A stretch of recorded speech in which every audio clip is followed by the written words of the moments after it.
how to allow or don't allow share my location on the iPhone 16 series.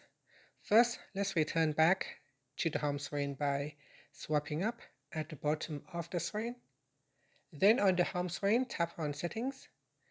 Now from the Settings page, we then scroll down and tap on Screen Time.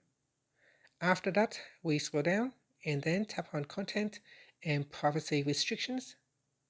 Now in here, go down to the Privacy section and then tap on Share My Location. From here, you can choose Allow or Don't Allow.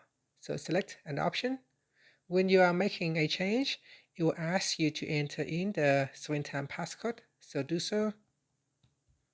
And that's it. Now the change will applied. And finally, you can tap on the back key or swipe up to return back to the home screen. Thank you for watching this video. Please like and subscribe to my channel for more videos.